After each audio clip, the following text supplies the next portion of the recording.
Let's do this!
Benevolent aliens from planet Emerald send superhero Starman to protect Earth from an invasion of an alien race called Spirions.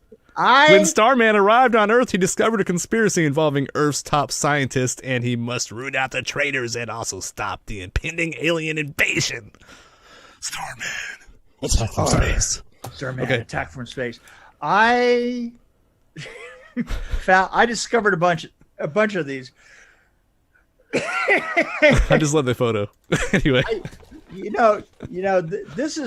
this guy, and it's perfect because the guy who plays Starman is a direct, sort of like the George Reeves that played Superman, right? Yes, I mean, yes. Same shape, same everything. Same shape, the same way that he does everything that he does. Very slowly. Missing punches all the time. You know, the thing is this guy is fighting like 15 people at once. And the great thing about it is, nobody ever stays down, right? They just keep coming back. And the thing is he is so slow that if you really watch carefully, these guys actually do their own hits to themselves. Yeah, right? I noticed that. Facing the other way. He's like facing the other way. Well, he really beat up that dummy on the stairs, though. Yeah, well, we've all beat up a dummy on the stairs before, you know? No, it is a crack up. And but it also gives you a feeling for kind of a post-war Japan.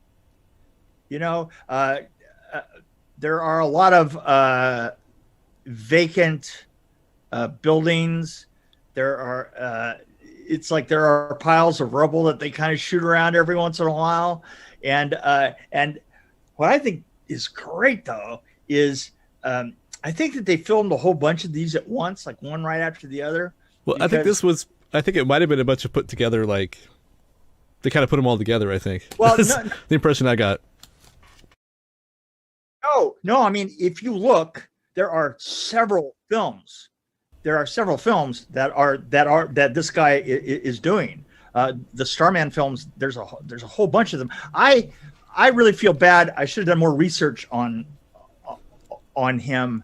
But I love that they built the side of a ship for him to go by, and it's just hilarious. And the thing is and I've watched so many of them. What was that? Like a tape reel painted white? But the great thing is I did watch. I watched like 3 of these, and to tell you the truth, I lost the plot on any given one of them. Because what plot? Because all of them. Well, they described the whole plot in the first 2 minutes of this one. They're the same thing, basically. Spaceman has a magic watch. That's basically all it is. And then right, Spaceman has a magic watch, and then he gets into a fight where he has to fight virtually everybody. Yeah, and it's always he makes really bad decisions though, because instead of blowing up a ship, he decides to go and beat everybody up and then blow it up. That makes a lot of sense. Oh no, there is. No, and then the Heil Hitler wave, really? I mean, come on. Why was, really? Really? Yeah, I like that. We just, really? No. What were they thinking behind that? The Heil Hitler wave, really? Yeah, I almost did it. I tried not to. There isn't a lot of thinking that goes on in these films. But well, they could have come up with a different salute. Like, I like the ones that do the weird, stupid salutes. Like, they'll do like a...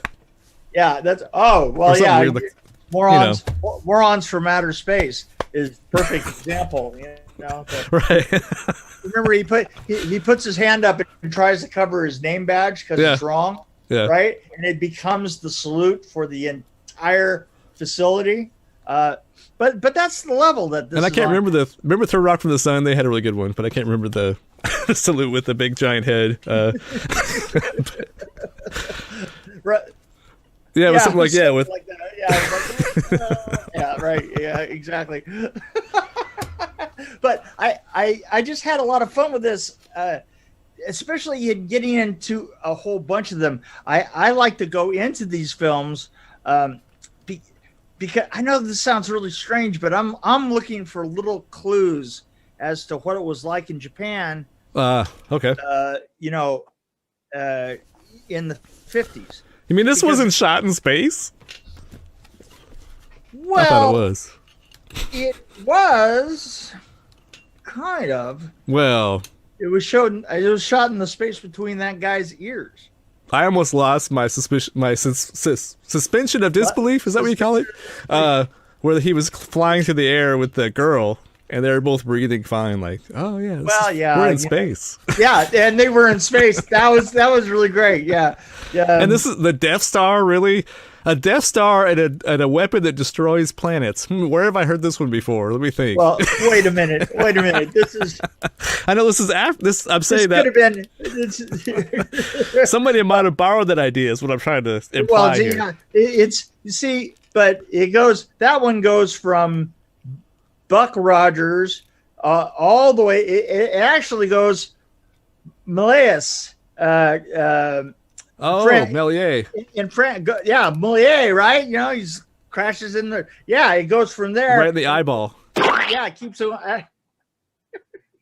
going. Boom, boom, boom. Generation to generation, same idea going through. But the thing is it's the execution of it.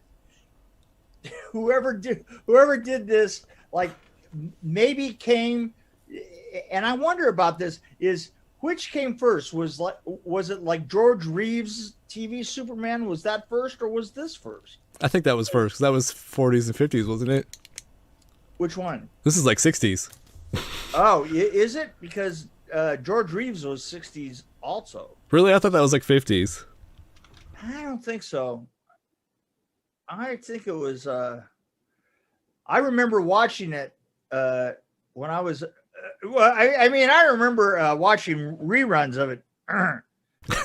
Well, I watched reruns of it. I mean, on TV Land. Yeah, but I watched it when it originally came out. I mean, I would not miss Superman. George. I'm gonna look it up, but anyway. Okay, we need to look this up. But yeah, if you have a hankering to go back and see, and thing is we've been exploring, probably not intentionally, but we have been exploring an awful lot of antique films and 30s films and 40s films, and it is a lot of fun. We've been bouncing around. Yes, we have been bouncing around. We've been 30s and 40s. Okay, 1952 to 1958.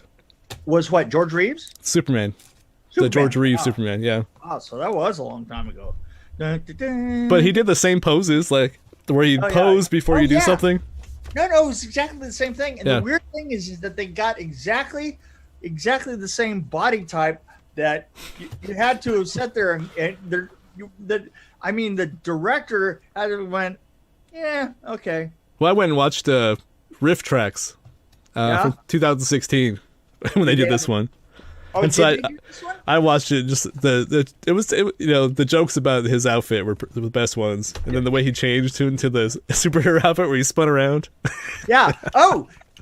Some of the times that he did it, like there's this one in this particular movie where he starts to run and he runs behind something, and you can tell that what he did is he ran and he just starts it's like he's going to be he's running from this side of the screen to that side of the screen, and he runs behind literally a screen. Yes, that is in the middle. He did a little ballerina spin too. And he did the spin, and the thing is you can tell when he comes in from the side, you can tell that he already had started the spin. and part of the spin was like catching his clothes and throwing, and then he's behind the screen, and then as he's like coming up the other side, you still see his shirt in his other hand as he's dropping it behind the screen, and you're like, okay, all right, let's do this. Well, see, look at how far they came when Christopher Reeve did it in a phone booth. And this is really interesting. When I was just listening to another podcast, Bonehead of all things. Oh, yes. Advertising somebody else's. The Boneheads. I love those guys. The Boneheads. Anyway, I was just listening to them, and they were talking about when they brought Christopher Reeves in. And Christopher Reeves, they spent a couple of weeks rehearsing how he flew, how he would fly. Yeah, I've seen some of the behind the scenes stuff where and they couldn't get the motions right for the longest time. Where they're suspending him, he's practicing. I've seen some of the stuff, the footage. And he practiced and he practiced and he practiced, and finally he got it down to the point that he was being very big, in his movements, and he finally got the movements down to just being these little tiny movements as he went, and they actually worked. And I guess the one time when, after like 2 weeks of working with it, what's the name? Is it Richard Donner that did the first one? Yep, that was the second one, I think. Oh, who did the first one? It was he just died not long ago. Oh my god, all this research I had to do on the fly makes me nervous. Okay. Hate to see you work for a living. I don't remember that. Richard Donner actually did direct the first one and the second one, I think. Richard Donner wrote about how, or he was in an interview and they were saying how they got 2 weeks into it. And they thought the flying was going to be pretty easy. They thought that immediately they could do like better than the George Reeves, and it just turned out to be just a nightmare. And finally, when they got it and he got the motions, and he started to lean like you do with a motorcycle. Just because with the motorcycle, you don't turn and go like this. You just adjust your weight.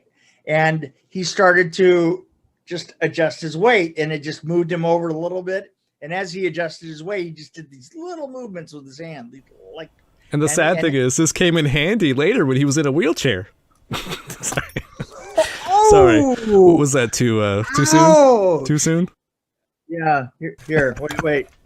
Sorry, that was terrible. Sorry, and I love Christopher Reeve, so. Yeah, I love the Superman movies. Those are my favorite, the ones that during the 80s where he was. Yeah. Even the one with Richard Pryor. I mean, come on. I don't know, the Crystal Caves were pretty bad after a while. It was like. Well, this guy did some big movements. He was like swimming, like doing the breaststroke and stuff. Like. Yeah. Well. And then, yeah, but Starman, oh boy, oh man, yeah, Starman. I don't know. The fight scene for me was, why was it like 30 minutes long? I mean, and it wasn't even interesting like a Bruce Lee fight scene. It was like just I had to stop and drink coffee halfway through so I could make it through the rest of the fight scene. There wasn't even if there was a lot of choreography to it, there wasn't a lot of camera choreography to it. In right. Words, wide shot. Yeah, wide shot. Extreme wide shot. You see this fight, and you know what? The thing is, and it reminds me of that of the song "Everybody Was Kung Fu Fighting." No, but this would be like everybody was.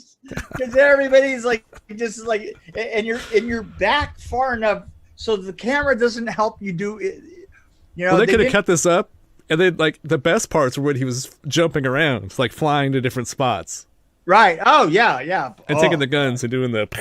Yeah, you know, it was man. I don't know. I didn't like this as much as you did because I thought it was so bad that it was bad. It wasn't even like campy. Oh, no. I'm not saying that I liked it. I'm saying that I watched. You appreciate it. First of all, I was absolutely shocked that anybody would make a second one. But there's like a third and a fourth, and well, I think you're right. One thing is that the intro to them is all the same. Yeah. And the intro is the first 15 minutes, right? You know, so you're like, I'm not kidding. I was watching it for 15 minutes. I thought, well, wait, this is that other film. And then all of a sudden they went further. But the best part of this film, is the Council of Planets at the very beginning. Yeah. So I was going to say that I liked, out of the whole hour and 16 minutes, I liked 5 minutes of it. And 2.5 of them were the Council of Planets. The beginning. Right? Yeah, the Council. It's the best. And here's the thing, is they use exactly the same Council of Planets, but with a different voiceover for all 3 films that in the series, right? So that, and with the guys doing the dance and oh man, I have seen that so many times, the Council, but done always done to different music. There was no direction, no point. It was too long. It was only entertaining for 5 minutes. Weird Aliens, I like the beginning, first 2 minutes, but I watch riff tracks, or I'm sure Mystery Science Theater probably did this one too, so I'd watch one of those. I that's my review. Or watch Flash Gordon. Yeah. Flash Gordon. I like it because I mean I truly like some terrible. Let me just say I do too, but Flash Gordon is a terrible movie, but that one is so campy, it's entertaining, and it's not boring. Yeah, no, I'm with you. It's the thing is this is just bad. This is like the NCIS of early Japanese TV. It's not even that good. This is like a 1950s TV series that the pilot only had $100 for the pilot. That's basically all they had, and that's it. One pilot. That's what this is like.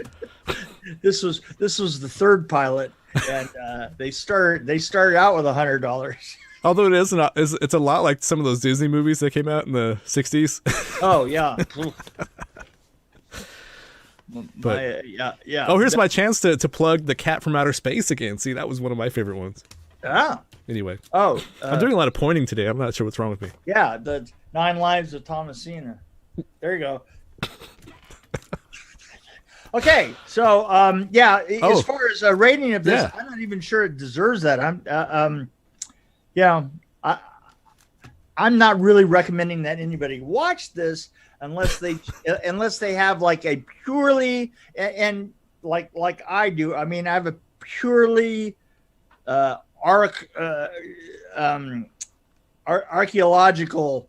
I want to see what steps are in between things, because Japanese markets and Chinese markets are huge, and they're putting a lot of money into them now, and I'm just curious as to where they've come from. So there you go. Well, there you go.